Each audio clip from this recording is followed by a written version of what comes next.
बिस्मिल्लाहिर्रहमानिर्रहीम, अस्सलाम वालेकुम। उम्मीद करता हूँ स्टूडेंट्स आप लोग बिल्कुल ठीक ठाक होंगे, खैर आफियत से होंगे। मैं आपका टीचर मोहम्मद मसूद और मैंने आज आपको इंफॉर्मेशन टेक्नोलॉजी AFC 4 का चैप्टर नंबर 1 आपको पढ़ाना है। और चैप्टर नंबर 1 के अंदर लेक्चर नंबर 8 जो है वो हमने स्टार्ट करना है।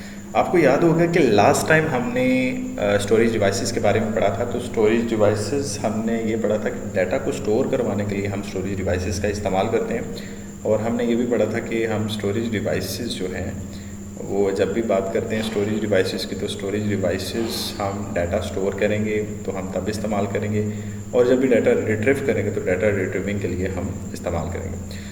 तो हमने ये भी पढ़ा था कि हमारे पास 4 टाइप्स होती हैं: primary storage devices, secondary storage devices, tertiary और ऑफलाइन स्टोरेज डिवाइसेस हमने पढ़ा था कि ये डिवाइसेस जो है वो होती हैं। तो प्राइमरी स्टोरेज डिवाइसेस की बात करूँ तो वो पहले आएगी, और उसके बाद जो है वो सेकेंडरी स्टोरेज डिवाइसेस हम बात करें तो सेकेंडरी स्टोरेज डिवाइसेस उसके बाद में आने वाली डिवाइस है। मतलब आप जब भी डिवाइसेस को इस्तेमाल करेंगे तो पहले प्राइमरी स्टोरेज और उसके बाद जो है वो सेकेंडरी स्टोरेज को हम इस्तेमाल करेंगे। प्राइमरी स्टोरेज डिवाइसेस की अगर मैं बात करूँ तो ये ऐसी डिवाइसेस होती हैं जो कि मदरबोर्ड के ऊपर लोकेट हुई होती हैं। ठीक हो गया। जबकि सेकेंडरी स्टोरेज डिवाइसेस हैं जो वो मदरबोर्ड के ऊपर लोकेट नहीं होती। सेकेंडरी स्टोरेज डिवाइसेस के लिए आपको ज़रूरी होता है कि आप जो है इन डिवाइसेस को किसी बस के थ्रू कनेक्ट करवाएं। जबकि प्राइमरी में बस के थ्रू जो है वो कनेक्टेड नहीं होती, बल्कि प्राइमरी स्टोरेज डिवाइसेस को आप क्या करते हैं, डायरेक्टली जो है वो कनेक्ट कर देते हैं CPU के अंदर जो मदरबोर्ड होता है उसके ऊपर। जैसे रैम लगानी हो तो डेफिनेटली आप उसको मदरबोर्ड के ऊपर जो है किसी स्लॉट में आप उस रैम को सेट कर लेते हैं या इंस्टॉल कर लेते हैं। तो उसके बाद जो सेकेंडरी स्टोरेज डिवाइस है वो वैसे नहीं होती, बल्कि उसके लिए आपको किसी केबल की ज़रूरत पड़ती है, उसके ज़रिए आप कनेक्ट करते हैं।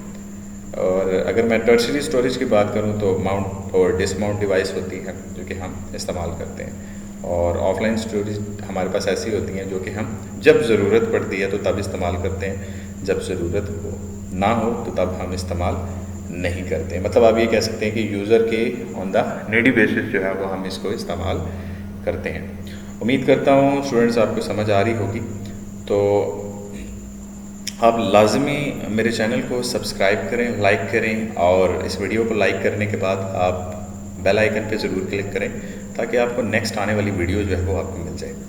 तो प्राइमरी स्टोरेज हम स्टार्ट करते हैं।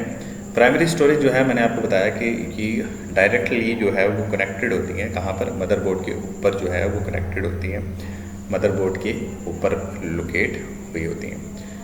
तो आपने जितने भी ऐसी डिवाइसेस जो कि हमने पीछे मेमोरी में डिटेल से पढ़ी, तो ऐसी डिवाइसेस को हम प्राइमरी स्टोरेज डिवाइसेस कहते हैं। मिसाल के तौर पे रैम है आपके पास, और बाकी डिवाइसेस को आगे हम डिटेल से पढ़ते हैं। बहरहाल मैं यहाँ पर लिख लूँ कि हम इसको डायरेक्टली जो है वो कनेक्ट करते हैं मदरबोर्ड के ऊपर।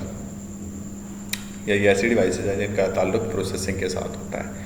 जब भी हमने प्रोसेसिंग करवानी हो तो हम ऐसी डिवाइसेस को इस्तेमाल करते हैं। तो it is directly connected on motherboard. अच्छा, इसके अलावा जो है स्टूडेंट्स, प्राइमरी स्टोरेज डिवाइसेस हमारे पास ऐसी डिवाइसेस होती हैं जो कि प्रोसेसिंग के लिए इस्तेमाल की जाती हैं। मतलब जब भी हमने प्रोसेसिंग करवानी है तो देन हम प्राइमरी स्टोरेज का इस्तेमाल करेंगे। जब भी हमें ज़रूरत है प्रोसेसिंग की तो हम इसको इस्तेमाल करते हैं। लेकिन ये डिवाइसेस ऐसी होती हैं जो कि एक्सपेंसिव होती हैं, क्योंकि इसका ताल्लुक प्राइमरी स्टोरेज के साथ है, तो ये एक्सपेंसिव होती हैं सेकेंडरी स्टोरेज से। मतलब हार्ड डिस्क है या दूसरी डिवाइसेस हैं उनकी निस्बत जो है एक्सपेंसिव होती हैं। लेकिन ये डिवाइसेस फास्ट बड़ी होती हैं, क्योंकि इनका ताल्लुक प्रोसेसिंग के साथ है तो इनको फास्ट होना ज़रूरी है। अच्छा, उसके अलावा ये डिवाइसेस जो हैं वो लिमिटेड होती हैं। मतलब आप अगर इसको बढ़ाना चाहें इन डिवाइसेस को तो लिमिटेड बढ़ा सकते हैं, ठीक है। लिमिटेड से ज़्यादा जो है वो आप इसको बढ़ा नहीं सकते। सेकेंडरी स्टोरेज हमारे पास ऐसी स्टोरेज होती है कि जिनको हम स्टोरेज के लिए इस्तेमाल करते हैं, और इन डिवाइसेस को हम जब भी स्टोरेज की बात करते हैं तो data store, large amount of data जब स्टोर करना है तो हम प्राइमरी स्टोरेज रैम वगैरह के अंदर स्टोर नहीं कर सकते। लेकिन अगर हमने डाटा स्टोर करना है लार्ज अमाउंट तो वो डेफिनेटली हम सेकेंडरी स्टोरेज को इस्तेमाल करेंगे। लेकिन अगर हम डिवाइसेस को इस्तेमाल करें प्राइमरी स्टोरेज का, तो वो हमारे पास सिर्फ प्रोसेसिंग के लिए होते हैं, डाटा स्टोर नहीं बल्कि होल्ड हो सकता है उसके अंदर डाटा। सिर्फ थोड़ी देर के लिए होल्ड करवाना है तो वो हो सकता है, लेकिन अगर हम सीपीयू को ऑफ कर दें तो ये डाटा जो है वो लॉस हो जाता है। तो सेकेंडरी स्टोरेज डिवाइसेस को हम देखते हैं। तो सेकेंडरी स्टोरेज डिवाइसेस जो है प्राइमरी स्टोरेज डिवाइसेस के बाद में आने वाली डिवाइसेस हैं, लेकिन ये डिवाइसेस ऐसी होती हैं जो कि डायरेक्टली मदरबोर्ड के ऊपर लोकेट नहीं होती। ये डिवाइसेस ऐसी डिवाइसेस हैं जो कि कनेक्ट नहीं होती मदरबोर्ड के साथ। मदरबोर्ड के साथ ज़रूर कनेक्ट होती हैं, लेकिन मदरबोर्ड के ऊपर कनेक्ट नहीं होती। तो हम ये कह सकते हैं इट इज़ कनेक्टेड थ्रू बस। मतलब आप किसी बस के थ्रू, डाटा बस है, कंट्रोल बस है, सिस्टम बसेस हैं, तो सिस्टम बसेस को इस्तेमाल करके आप इनको कनेक्ट करवा लेते हैं। मिसाल के तौर पे जैसे हार्ड डिस्क है, तो हार्ड डिस्क को किसी बस के थ्रू कनेक्ट करते हैं, मदरबोर्ड के ऊपर नहीं लगाई जाती। आप किसी बस के थ्रू, मतलब आईडी केबल जो है या साटा केबल जो है उसके थ्रू आप इसको कनेक्ट करते हैं। अच्छा, उसके अलावा ये डिवाइसेस जैसे हमने ऊपर बात की प्रोसेसिंग के लिए इस्तेमाल होता है, तो इन डिवाइसेस को हम प्रोसेसिंग के लिए नहीं, इन डिवाइसेस को हम स्टोरेज के लिए इस्तेमाल करते हैं। मतलब जब भी हम data, large amount of data को स्टोर करेंगे तो हम उस वक्त सेकेंडरी स्टोरेज को इस्तेमाल करेंगे। लेकिन इनका ये होता है कि ये जो डिवाइसेस होती हैं ये महंगी नहीं होती। जिस तरह प्राइमरी स्टोरेज डिवाइसेस जो हैं वो महंगी होती हैं, इस तरह सेकेंडरी स्टोरेज डिवाइसेस महंगी नहीं होती। मतलब मैं एज़ कम्पेयर टू बात कर रहा हूँ प्राइमरी स्टोरेज की, तो प्राइमरी स्टोरेज डिवाइसेस जो हैं वो महंगी होती हैं, लेकिन secondary storage devices as compare to primary storage सस्ती होती हैं। ठीक हो गया? तो हम ये लिख सकते हैं it is cheaper then primary storage. तो जैसे मैं बात कर रहा हूँ कि ये जो है ये डिवाइसेस जो हैं ये सेकेंडरी स्टोरेज डिवाइसेस ये सस्ती होती हैं, प्राइमरी स्टोरेज डिवाइसेस जो है वो महंगी होती हैं। तो अगर आजकल अगर बाज़ार में देखा जाए, तो मुझे तो खैर ज़्यादा आइडिया नहीं है बाज़ार का अभी इस वक्त, लेकिन अगर मैं आपको पुराना रेट बता दूँ रैम का, तो तकरीबन 1 GB की जो रैम है वो आपको तकरीबन 500 की मिल जाएगी। ठीक हो गया? लेकिन अगर मैं 500 में ही कंपेयर करूं तो 500 में आपको तकरीबन 100 GB से लेकर 120 GB की हार्ड डिस्क आपको बड़ी आसानी से मिल जाती है। तो इसका मतलब ये हुआ कि हमारे पास हार्ड डिस्क जो है वो बनिस्बत प्राइमरी स्टोरेज की सस्ती होती है। लेकिन एक बात ये भी याद रखें कि हार्ड डिस्क हमें ज़्यादा जो है कैपेसिटी वाली कह लें या जो कंपैटिबल होती है आपके सिस्टम के साथ, तो हमें क्योंकि ज़्यादा डाटा सेव करना है तो उसके लिए हमें लार्ज वॉल्यूम अमाउंट जो है, लार्ज अमाउंट ऑफ वॉल्यूम की हमारे पास हार्ड डिस्क होनी चाहिए। अच्छा, नेक्स्ट जो अगर मैं बात करूँ सेकेंडरी स्टोरेज डिवाइस की, तो ये जो है वो as compare to secondary storage जो है वो स्लो होती है। ठीक है? अगर मैं बात करूँ वो हमारे पास फास्ट है प्राइमरी स्टोरेज, तो सेकेंडरी स्टोरेज डिवाइस हमारे पास ऐसी डिवाइस होगी जो कि स्लो होगी, फास्ट नहीं होगी। ठीक हो गया? और इसमें दूसरी बात ये कह दूँ कि ये जो है हमारे पास डिवाइस सेकेंडरी स्टोरेज डिवाइस, तो ये डिवाइसेस ऐसी डिवाइसेस होती हैं जिसमें अमाउंट ऑफ डाटा जो है वो ज़्यादा, मतलब वो लिमिटेड होती है। तो ये अनलिमिटेड तो मैं नहीं कह सकता, लेकिन जिस तरह उसमें एक थोड़ी ही इस डिवाइस को इन्हेंस कर सकते हैं, मॉडरेट कर सकते हैं, अपग्रेड कर सकते हैं। इसमें ये होता है कि आप काफ़ी हाई लेवल तक जाकर जो है आप अपनी डिवाइसेस को अपग्रेड कर सकते हैं। मिसाल के तौर पर हार्ड डिस्क की, अगर मैं सिस्टम की हार्ड डिस्क की बात करूं तो एक नॉर्मल 3 GHz के प्रोसेसर में आप जो है ज़्यादा डाटा जो है वो ट्रांसफ़र मतलब ज़्यादा डाटा जो है वो सेव नहीं कर सकते। आप अगर उसमें रैम की बात करें तो रैम 4 GB या 6 GB ऐड कर सकते हैं, लेकिन स्टोरेज की बात करूँ तो 1 TB तक डाटा आसानी से आप उसमें सेव कर सकते हैं। अच्छा, इसके बाद हम आते हैं टर्शरी स्टोरेज की तरफ। तो टर्शरी स्टोरेज मैंने आपको बताया कि टर्शरी स्टोरेज एक्चुअली ऐसी डिवाइस है जो कि डाटा को माउंट और डिसमाउंट करती है। तो डाटा को माउंटिंग और डिसमाउंटिंग का मतलब क्या है? डाटा माउंट और डिसमाउंट का मतलब ये है कि डाटा को फिल्टर्ड या अनफिल्टर्ड, मैं पहले लिख लेता हूँ माउंट, MOUNT माउंट, और डिसमाउंट। इसको दूसरे लफ्ज़ों में आप ये भी कह सकते हैं कि हमारे पास ये डिवाइस ऐसी डिवाइस है कि जो कि हमारे पास फिल्टर्ड या अनफिल्टर्ड स्टोरेज है। इन दोनों में से कोई भी नाम ले सकते हैं, फिल्टर्ड एंड नॉन फिल्टर्ड या अनफिल्टर्ड लिख सकते हैं। फिल्टर्ड का मतलब है किसी स्पेसिफिक टाइप के लिए आप फिल्टर्ड कर लेते हैं। अच्छा, अब आपने देखा होगा ऑर्गेनाइजेशंस के अंदर जो यूएसबी है या कोई भी डिवाइस है, रिमूवेबल डिस्क है, डीवीडीज़ हैं या सीडीज़ हैं, वो स्पेसिफाइड अगर कर दी जाएँ कि जी इसमें सिर्फ और सिर्फ डाटा जो है आप कर सकते हैं, डॉक्यूमेंट डाटा ही सेव कर देते हैं, मतलब माउंट विद डॉक्यूमेंट फाइल, मतलब आपके पास .pdf फाइल या फिर .डॉक्यूमेंट फाइल, मतलब एक्सटेंशन लिख लिया मैंने कि इसी तरह का डाटा आप जो है वो सेव कर सकते हैं। इसके अलावा आप किसी किस्म का डाटा सेव नहीं कर सकता। पीपीटी फाइल हो सकती है, एक्सएलएस फाइल हो सकती है, तो इस तरह की फ़ाइल्स को आप सेव कर सकते हैं और नहीं सेव कर सकते हो। इट मीन मैं अपनी स्टोरेज डिवाइस को माउंट कर दूँ, माउंट विद डॉक्यूमेंट, फिर मैं किसी दूसरी फाइल को सेव नहीं कर सकता। अच्छा स्टूडेंट्स, इसके बाद हम ये भी कह सकते हैं कि हमने अपनी फ़ाइल्स को हम अगर वीडियो फाइल को माउंट करना चाहें तो हम ये लिख सकते हैं कि my storage is mounted with video file या my storage is mounted with large file. तो ऐसे भी मैं कर सकता हूँ, ये ऑप्शन भी मेरे पास मौजूद होगा। तो मैं लिख सकता हूँ माउंट विद वीडियो फाइल, तो उसमें क्या होगा कि मेरी फ़ाइल जो है, वीडियो फाइल जो है वो माउंट हो जाएगी। ठीक हो गया। तो इससे ये हो गया कि मेरी जो फ़ाइल है वो टर्शियरी स्टोरेज के अंदर माउंट हो जाएगी with respect to video file.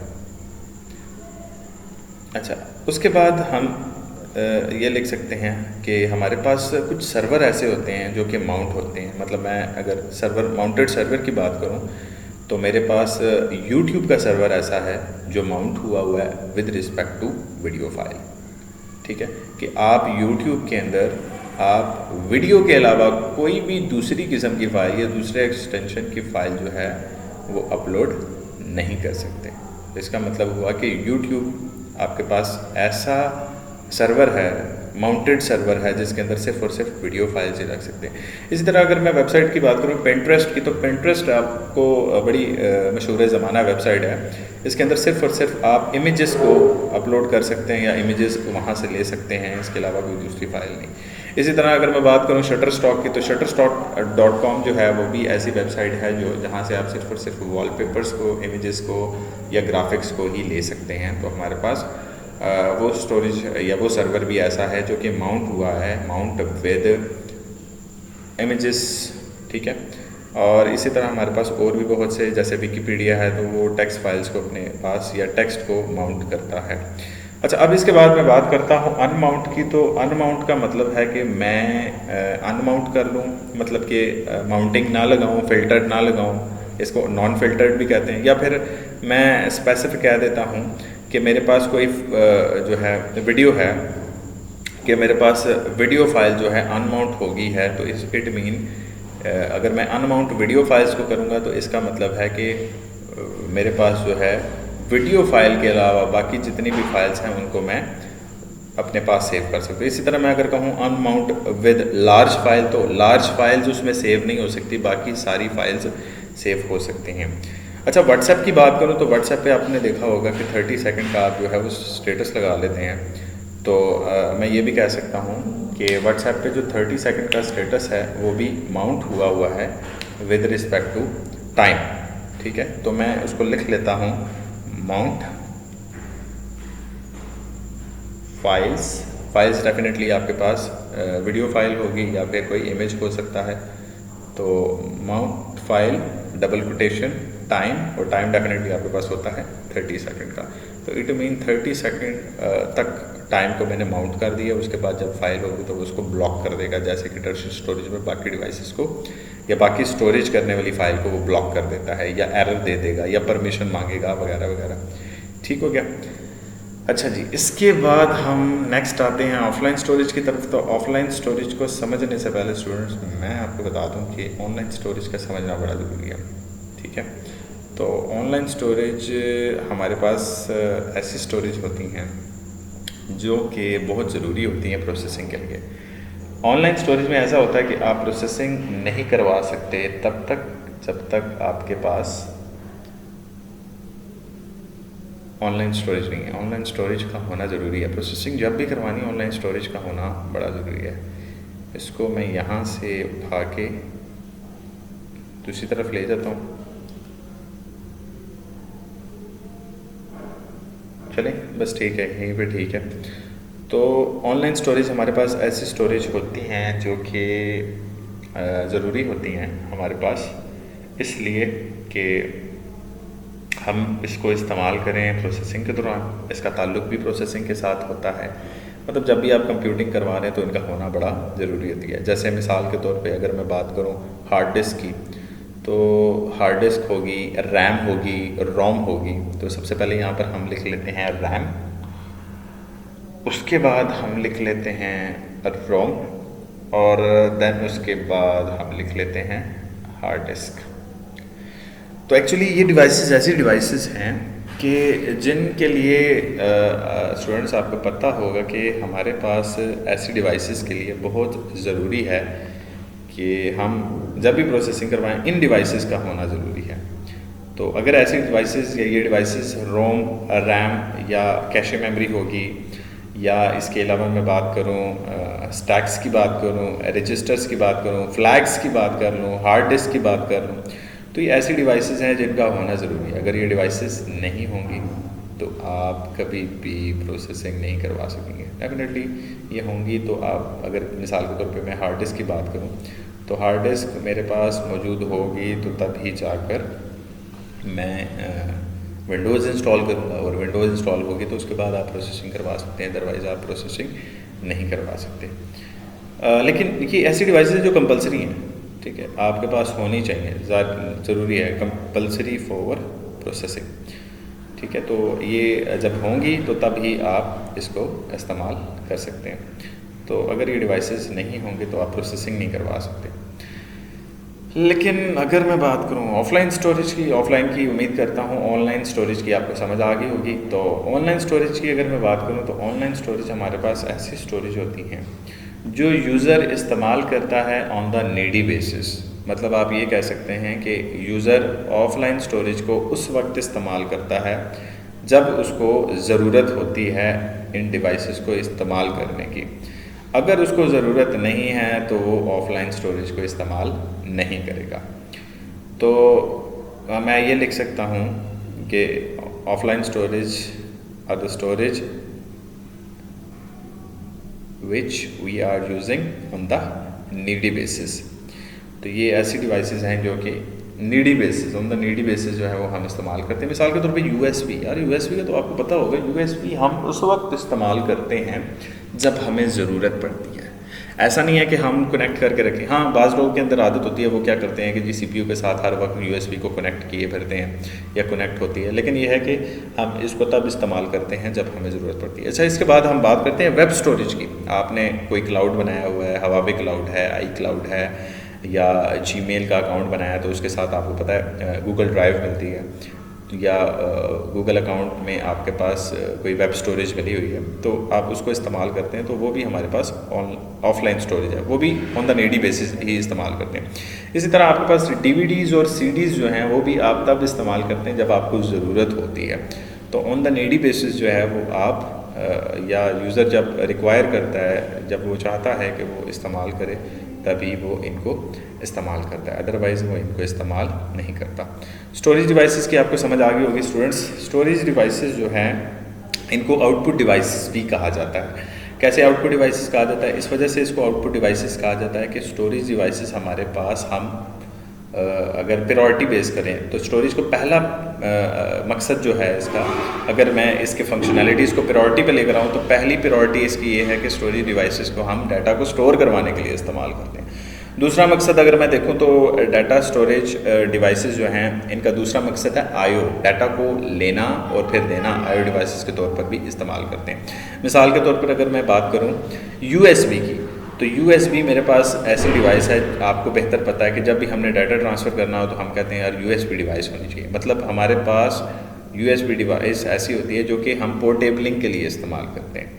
तो जब भी हम पोर्टेबल डाटा मतलब बात करूँ डाटा को पोर्टेबल बनाना है तो हम यूएसबी का इस्तेमाल करते हैं। सेकंड जो मकसद है वो होता है स्टोरेज का, कि हमने जब भी डाटा को स्टोर करना है तो हम कोशिश करते हैं कि डाटा स्टोरेज के लिए हम मतलब यूएसबी का सेकंड पर्पस जो है वो डाटा स्टोरेज है।